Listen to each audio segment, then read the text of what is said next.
The massive Imperial flagship Dominion slowed as it approached the edge of the Sol system. On the command bridge, Admiral Thorne stood with his hands clasped behind his back, his tall figure casting a long shadow across the polished floor. The view screen before him displayed a small blue planet, third from its yellow star. "Status report," Thorne commanded. "The planet appears to be inhabited by a pre-space civilization, sir," replied Lieutenant Baker from her station. "We detect primitive satellites in orbit, some basic space stations, and rudimentary ships traveling between their planet and its moon." Thorne nodded. This would be an easy conquest, like hundreds before it. The Galactic Empire had spread across 3 galactic arms, bringing thousands of worlds under its control. Some joined willingly, awed by imperial might. Others resisted and were subdued. None had ever truly challenged the Empire's power. "Send the standard first contact package," Thorne ordered. "Inform them of their new status as a protectorate of the Empire." "Transmitting now, sir." The bridge fell silent as the crew awaited the expected response, either immediate surrender or panicked confusion. What happened instead shocked everyone. "Sir," Lieutenant Baker's voice rose with alarm. "Something's happening." The ship shuddered violently. Warning lights flashed across every console on the bridge. "Report," Thorne barked. "We've encountered some kind of barrier, sir," said the navigation officer. "We can't move forward. The engines are at full power, but we're completely stopped." Thorne's expression darkened. "Impossible. Scan the area." "Scanning, sir. I'm detecting. I don't know what I'm detecting. It's like space itself is refusing to let us pass." The science officer looked up, confusion evident on his face.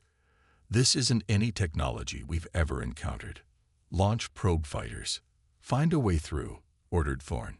6 small craft detached from the Dominion and accelerated toward Earth. 5 of them simply stopped at the same invisible line. The 6th, attempting a different approach, vanished in a flash of light. "Fighter 6 is gone, sir," reported the tactical officer. "Not destroyed, just gone." Thorne's jaw tightened. "Send a communication probe through. If we can't visit them, we'll talk to them." A small probe slipped through a narrow opening in the barrier. Minutes later, it transmitted back a response from Earth. The message appeared on the main screen.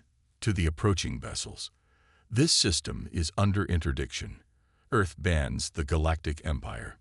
Entry is forbidden. Violators will be destroyed." Stunned silence filled the bridge. "They know who we are," whispered Lieutenant Baker. "And they're banning us," added another officer in disbelief. Thorne's face flushed with anger. "This is unacceptable. Ready the main weapons. We'll show them what happens to worlds that defy the Empire." The weapons officer hesitated. "Sir, our targeting systems can't lock through the barrier." Before Thorne could respond, 3 more Imperial ships arrived in the system, joining the Dominion.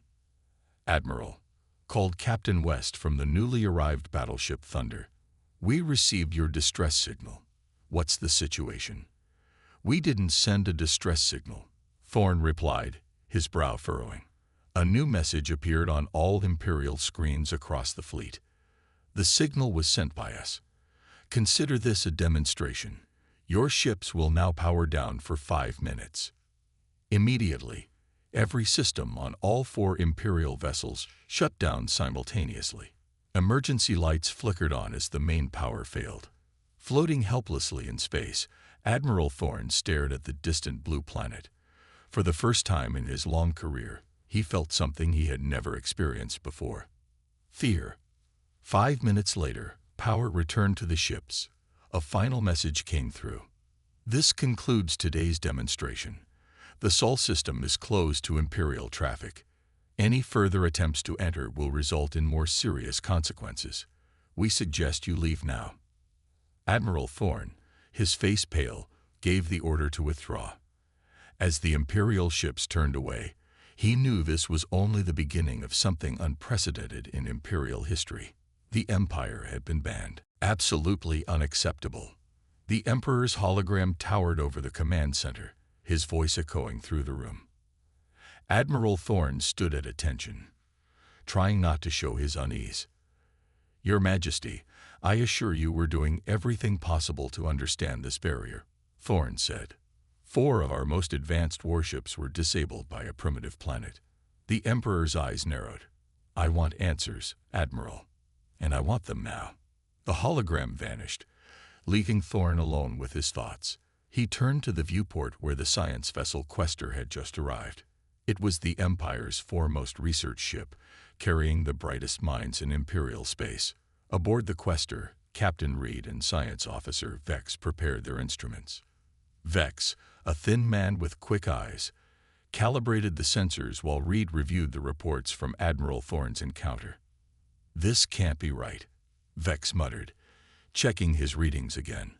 "According to our scans, the barrier isn't technological at all." Reed looked up from his screen. "What do you mean?" "It's as if the laws of physics themselves change at the boundary." Vex pointed to his display. "Look here, space itself is being manipulated. This isn't a shield or a force field. It's something much more fundamental." Reed frowned. "Can we send a probe through? I've modified one to record data until the moment of whatever happens to it." Vex pressed a button, launching a small probe toward the barrier.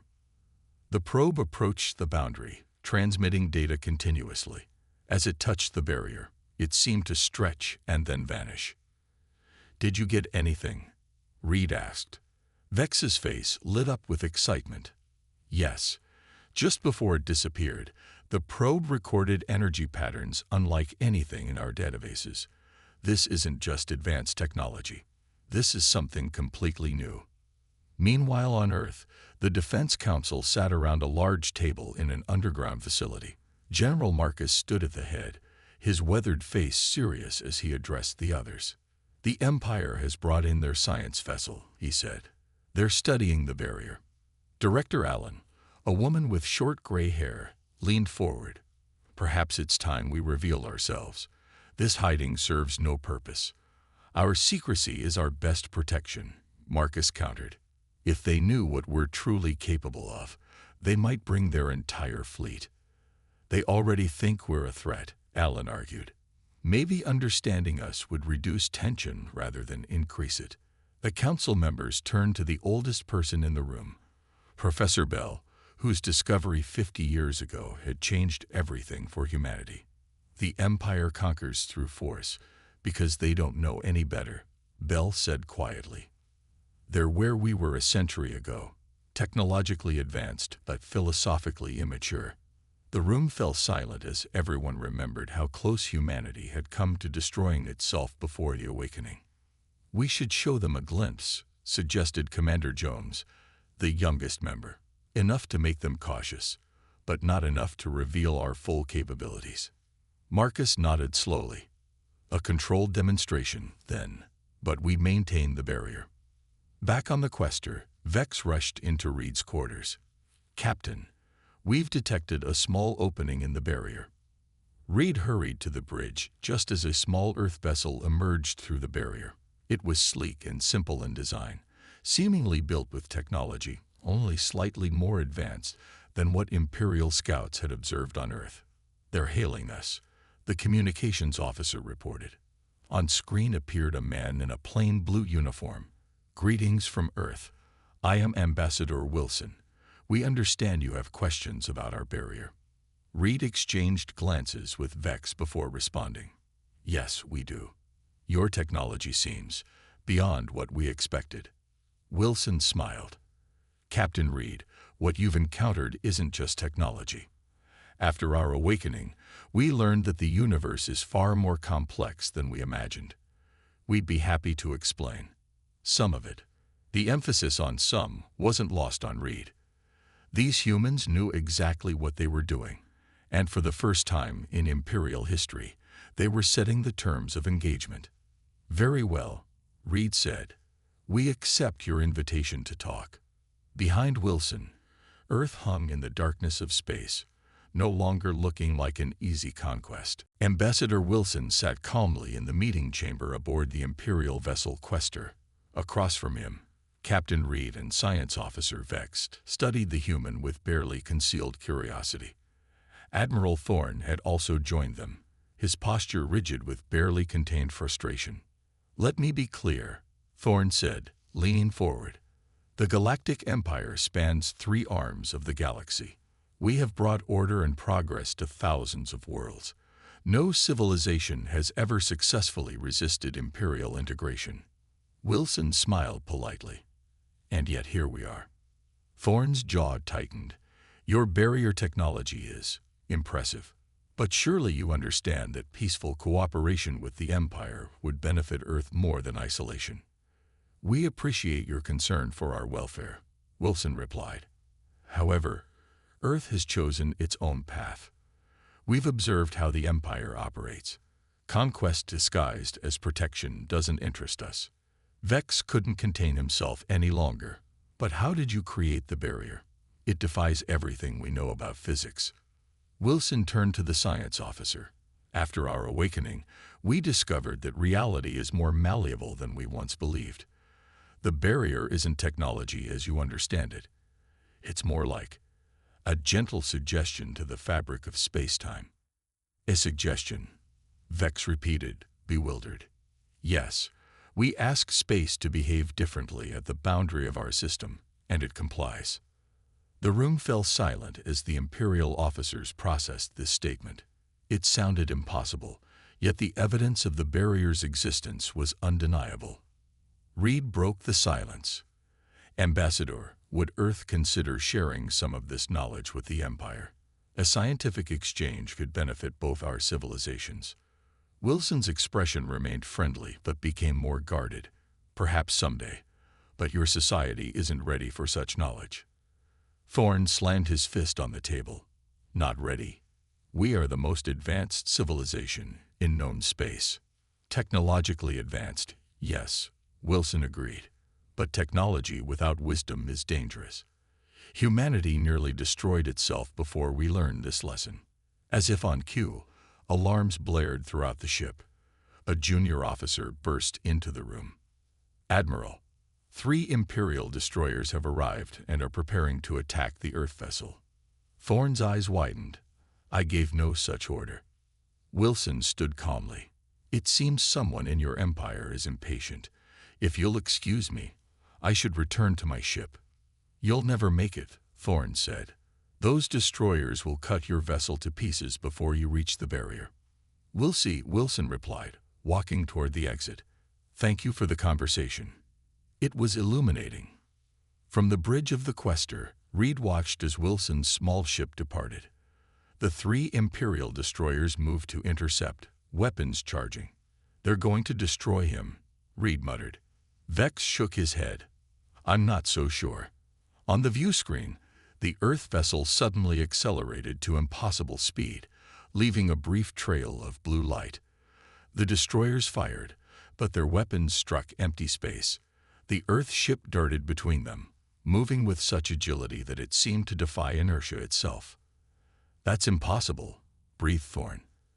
"Our sensors indicate they have minimal technology, no advanced propulsion systems." "I think," Vex said slowly, "that our sensors only detected what they wanted us to see." The Earth vessel reached the barrier and passed through effortlessly. Moments later, one of the Imperial destroyers approached the barrier, determined to follow. As it touched the boundary, the massive warship simply stopped. Not violently, it simply ceased all movement, hanging motionless in space. Then, to the horror of everyone watching, it began to slowly rotate and move backward, as if being gently pushed away by an invisible hand. "All ships, stand down," Thorne ordered immediately. "Do not approach the barrier." The destroyer's engines flared as its crew attempted to regain control, but the ship continued its backward drift until it was well away from the boundary. A message appeared on all Imperial screens. "This is your second warning. There will not be a third. The Sol system remains closed to the Empire." Reed turned to Thorne. "Admiral, I don't think we're dealing with a pre-space civilization." Thorne nodded grimly. "No, Captain. I believe we've badly underestimated Earth, and the Emperor needs to know immediately." As the Imperial ships regrouped, Earth continued its silent vigil behind its impossible barrier, watching and waiting. Agent Krell adjusted his appearance in the mirror of his small apartment in New Chicago. The genetic modifications had worked perfectly. He now looked completely human. 6 months of intensive training in Earth languages and customs had prepared him for this mission, or so he thought. "Remember your objective," he whispered to himself. "Find the source of their barrier technology." The Empire had sent 5 agents to Earth through a dangerous method, a one-way temporary opening in the barrier created by concentrated fire from 20 Imperial ships. 2 agents had not survived the journey. The remaining 3, including Krell, had scattered across Earth's continents. Outside his window, life in the Earth City seemed remarkably ordinary. People walked to work, children played in parks, vehicles moved along streets. Nothing suggested an advanced civilization capable of defying the greatest empire the galaxy had ever known. Krell left his apartment and blended into the morning crowd. His cover identity as a visiting professor gave him access to the University of Chicago, where he hoped to find information about the Awakening, a term mentioned repeatedly in transmissions intercepted from Earth. The university library was a massive building filled with both physical books and digital terminals. Krell found a quiet corner and began his research. Hours later, he sat back, puzzled. According to public records, 50 years ago, a physicist named Professor Bell had published a paper that sparked a scientific revolution. The paper itself was accessible, but much of it made little sense to Krell, despite his advanced scientific training. It discussed something called consciousness-matter interaction theory, apparently suggesting that consciousness itself could influence physical reality directly. "Nonsense," Krell muttered, yet the barrier around Earth suggested otherwise. Commander Davis walked through the central monitoring facility beneath Denver Mountain. Wall-sized screens displayed the status of the barrier and tracked the movements of all Imperial ships near the Sol system. "Status report on our visitors," Davis asked. Lieutenant Park, who managed the tracking division, pulled up a new display. "All 3 Imperial agents are under observation, 1 in Beijing, 1 in London, and 1 in Chicago. They're being careful, but not careful enough." "What are they looking for?" The Chicago agent spent the day researching the Awakening. The London agent attempted to access military databases. The Beijing agent is trying to make contact with our scientists. Davis nodded. "Let them continue for now. The more they look, the more confused they'll become." "Should we inform them that we're aware of their presence?" Park asked. "Not yet. Let's see how far they get on their own." That evening, Krell met with a contact at a quiet restaurant, a professor who specialized in modern history. Krell had carefully cultivated this relationship over weeks. "So you're interested in the Awakening," Professor Miller said, sipping his wine. "Fascinating period in human history." "Yes," Krell replied, "especially how it changed Earth's technology so dramatically." Miller laughed. "That's a common misconception. The Awakening wasn't about technology at all. It was about understanding." "Understanding what?" "That we've been thinking about reality all wrong. Bell's discovery showed that consciousness isn't just an observer of reality. It's a participant. Once we understood that, everything changed." Krell leaned forward. "Changed how?" Miller studied Krell carefully. "You know, it's interesting. You ask questions like someone who wasn't here when it happened." Krell felt a chill run down his spine. "I'm not from this region," he explained quickly. "No," Miller said quietly. "You're not from this planet." Before Krell could respond, he noticed everyone in the restaurant had stopped moving. They weren't frozen. They were simply waiting, watching him. "We've known you were here since you arrived, Agent Krell," Miller said, his friendly demeanor unchanged. "Your disguise is excellent, but your thought patterns are distinctly non-human." Krell reached for his concealed weapon, but found it missing. Looking for this, Miller held up the small device. We removed it earlier today. Don't worry, you're not in danger. We just want to talk. How did you know? Krell managed to ask. After the awakening, we learned to sense consciousness. All consciousness, including yours. Miller smiled sadly. You should tell your emperor that sending more spies won't help. We'll always know. Across the city, the other imperial agents were simultaneously being confronted. Only Krell would escape the planet with new troubling knowledge. Humans could detect thoughts themselves, and that made them more dangerous than the Empire had ever imagined. The Emperor's throne room fell silent as Agent Krell finished his report. The massive chamber, designed to intimidate with its towering columns and dark metallic surfaces, seemed to grow even colder. They can detect thoughts. The Emperor's voice was dangerously quiet. You expect me to believe this? Krell kept his head bowed. Yes, Your Majesty. They knew I was there from the moment I arrived. They knew what I was thinking. Admiral Thorne, standing nearby, cleared his throat. The agent's report aligns with our observations. Earth's capabilities far exceed our initial assessments. The Emperor rose from his throne, his tall figure casting a long shadow across the polished floor. I have ruled for 200 years. I have conquered galaxies. I will not be defied by a single world of mind-reading primitives. He turned to his war council. Assemble the Grand Fleet, every available warship, and prepare the terminus. The council members exchanged worried glances. The terminus was the Empire's planet-killer weapon, used only twice in Imperial history. Your Majesty, ventured Grand Admiral Vane, deploying the terminus would violate our own laws regarding habitable worlds. They violated our laws first by resisting Imperial authority. The Emperor snapped. Prepare the fleet. We launch in 3 days.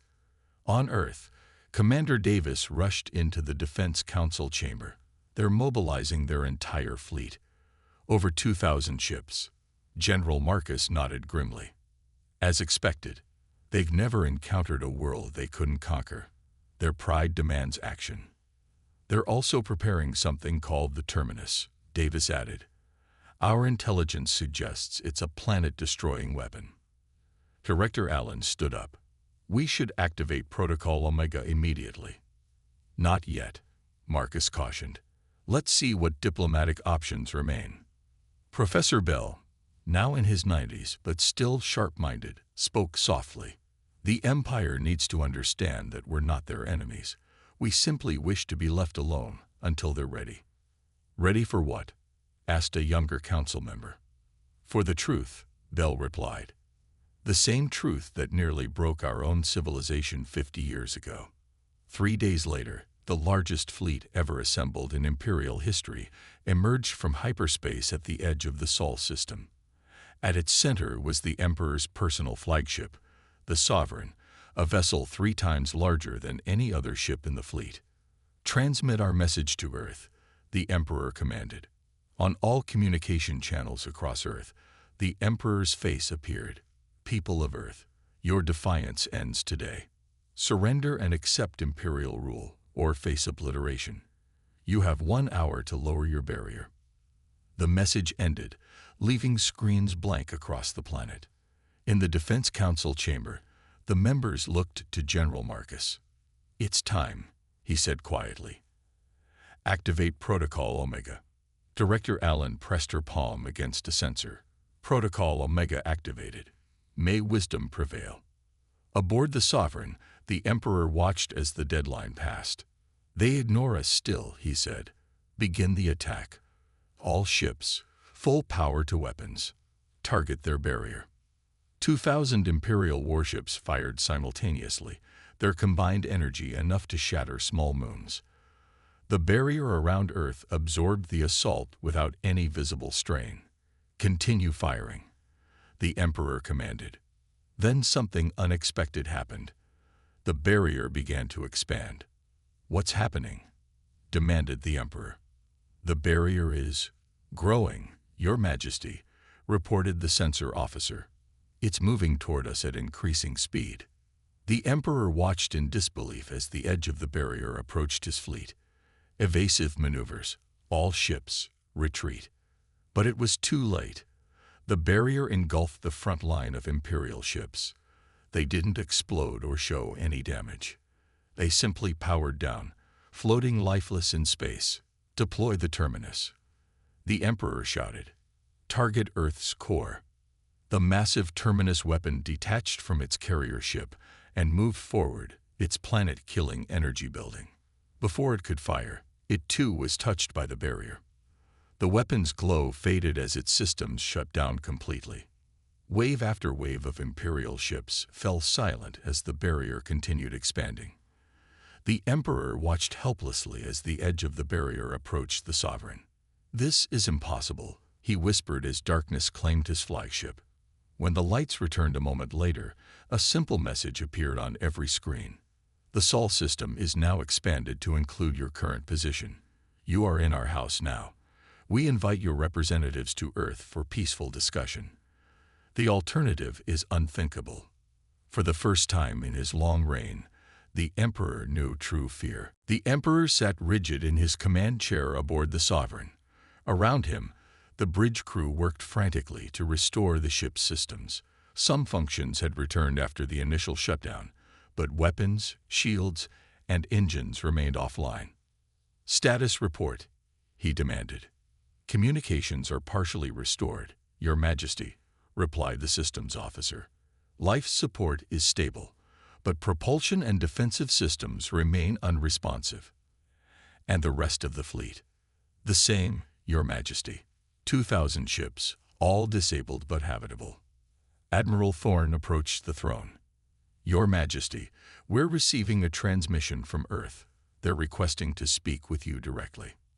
The Emperor's eyes narrowed. Put it on screen. The main view screen flickered to life, showing General Marcus in a simple uniform with minimal decoration. Behind him stood several members of Earth's Defense Council. Emperor, Marcus began without bowing. I am General Marcus of Earth's Defense Council. We regret the need for these measures, but you left us no alternative. You dare to lecture me? The Emperor hissed. You have committed an act of war against the Galactic Empire. Marcus remained calm. No, Emperor. You committed the act of war by threatening our world with destruction. We merely defended ourselves. By disabling my entire fleet. Yes. Notice that we disabled your ships without destroying them or harming your crews. We could have annihilated your fleet, but that is not our way. The Emperor leaned forward. What do you want? We invite you to Earth for direct talks. You may bring a small delegation. Our barrier will transport your shuttle safely. This is absurd. You expect me to place myself at your mercy. Marcus smiled slightly. Emperor, you are already at our mercy. This invitation is a courtesy and an opportunity. We wish to show you something important. Before the Emperor could respond, Admiral Thorne whispered urgently in his ear. Your Majesty, we're detecting movement throughout the fleet. Earth vessels have appeared beside every Imperial ship. On the tactical display, small Earth ships had indeed materialized next to each disabled Imperial vessel. They were unlike any ships the Empire had encountered. Sleek, without visible weapons, barely large enough for a few crew members. What are they doing? The Emperor demanded. Nothing hostile, Thorne replied, sounding confused. They're just watching us. On screen, General Marcus continued. These observers will ensure the safety of your crews while we talk. They will also prevent any aggressive actions. The Emperor realized he had no choice. Very well. I will come to Earth with 3 advisors. Excellent. A transport barrier will form around your shuttle in 30 minutes. It will guide you safely to Earth. The transmission ended, leaving the Emperor fuming in silence. True to Marcus's word, a shimmering tunnel of energy formed outside the Sovereign 30 minutes later. The Emperor's shuttle, with him, Admiral Thorne, Science Officer Vex, and Grand Admiral Vane aboard, entered the tunnel. The journey was brief and smooth. As they emerged from the tunnel, Earth came into view below them, a beautiful blue world wrapped in wisps of white cloud. It looks so ordinary, Vex whispered. How can they possess such power? The shuttle was guided to a landing pad outside a modest building nestled among trees and mountains. As they disembarked, the Emperor was struck by the simplicity of their reception. No massive military display, no imposing architecture. Just General Marcus and a small welcoming committee. "Welcome to Earth, Emperor," Marcus said. "Thank you for coming." The Emperor nodded stiffly. "Your demonstration of power was convincing." "That wasn't a demonstration of power," Marcus replied. "It was a demonstration of restraint." As they walked toward the building, the Emperor noticed something odd. He felt lighter, more energetic. "What have you done to me?" he demanded, stopping abruptly. "Nothing harmful," Marcus assured him. "The air around this facility is enhanced with particles that promote mental clarity and physical well-being. We thought it might help our discussion." Inside the building, they entered a circular room with a large table. Displayed on the walls were images of Earth's history, ancient civilizations, world wars, environmental disasters, and finally, the moment of awakening. "Before we begin formal talks," Marcus said, "we want to show you who we really are, and why we choose to remain apart from the Empire." He gestured to a door that slid open silently. "This way, please. There's someone you should meet." The Emperor hesitated, then followed. For the first time in centuries, he was about to face something truly unknown. The Emperor entered a simple room where an elderly man sat in a comfortable chair near a window overlooking Earth's natural landscape. Sunlight streamed in, casting a warm glow over the space. "Your Majesty, this is Professor Bell," General Marcus said. "The man whose discovery changed our world 50 years ago." The old man smiled gently. His eyes, despite his age, were sharp and clear. "Welcome to Earth, Emperor. Please, sit down." The Emperor hesitated, then took a seat across from Bell. Admiral Thorne, Science Officer Vex, and Grand Admiral Vane stood behind him, tense and watchful. "You're the one responsible for all this?" the Emperor asked, his voice a mixture of anger and curiosity. "Not responsible," Bell replied. "Just fortunate enough to glimpse a truth that was always there." He leaned forward slightly. "Tell me, Emperor, in all your conquests across the galaxies, have you ever wondered why intelligence evolved?" The Emperor frowned. "To survive. To dominate." "Perhaps initially," Bell nodded. "But intelligence eventually reaches a point where mere survival is assured." "What then?" "Progress. Growth. Expansion." "Yes, but toward what end?" Bell gestured toward the window. "Look at the empire you've built. Thousands of worlds under your control. Technologies that can destroy planets. Yet you still seek more." The Emperor's eyes narrowed. "Are you lecturing me, old man?" "No, I'm offering you a glimpse of what comes next." Bell turned to Vex. "Your science officer understands, don't you?" Vex started, surprised at being addressed. What do you mean?" "You've seen our barrier. You know it defies conventional physics. You've been trying to understand how it works." "Yes," Vex admitted. "It appears to alter fundamental reality somehow." Bell smiled. "Exactly.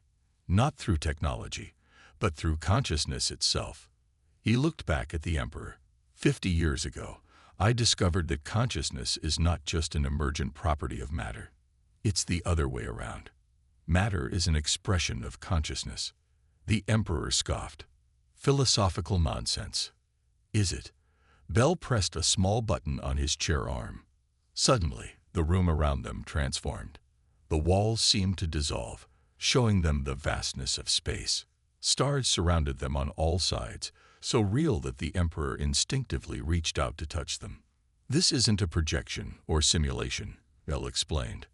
"We're actually perceiving these stars directly through consciousness. Distance is largely irrelevant to awareness." As the Emperor watched in stunned silence, Bell continued. The awakening was humanity's discovery that mind shapes reality, not just observes it. When enough minds align with clear intent, physical laws become flexible. The starfield vanished, returning them to the simple room. "This is how your barrier works?" Vex asked, his scientific curiosity overcoming his caution. "Yes. Millions of humans focused together can create effects that appear magical to those who don't understand the principle." The Emperor leaned back, processing this information.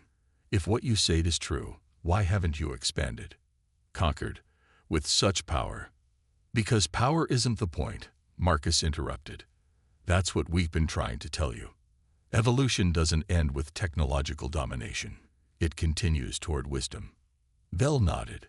"We isolated ourselves not out of fear, but because the rest of the galaxy isn't ready for this knowledge. Used unwisely, it could destroy everything." "Like we nearly destroyed ourselves," added Marcus, "before we understood that consciousness must evolve alongside technology." The Emperor was silent for a long moment. "What do you want from me?" "Nothing," Bell said simply. "But we offer you a choice. Continue your empire of conquest, and Earth will remain close to you, or begin transforming the empire into something greater, a community of worlds growing together in understanding. And we will help you." "You would share this power?" the Emperor asked skeptically. "Not immediately," Marcus clarified. "But we would begin teaching the foundations. The path is long, Emperor, but worth traveling." Bell stood slowly, his aged body contrasting with the power he represented. Every civilization reaches this crossroads eventually. The choice between endless conquest and true evolution, between remaining children playing with increasingly dangerous toys or growing into the full potential of conscious beings. He extended his hand to the Emperor. "What do you choose?" The Emperor stared at the offered hand, faced with the most significant decision of his centuries-long rule. Behind him, Vex whispered, "Your Majesty, if they're telling the truth, this changes everything we thought we knew about reality." Slowly, the Emperor rose from his seat, his expression unreadable. The future of the galaxy hung in the balance as two civilizations stood at the threshold of a new beginning. "Show me," the Emperor finally said, taking Bell's hand. "Show me this path." Bell smiled. "Welcome to the real frontier, Emperor, not of space, but of consciousness itself." Outside the window, Earth continued its peaceful rotation among the stars, no longer just a world that had banned an empire, but a beacon for what might someday be possible across the entire galaxy.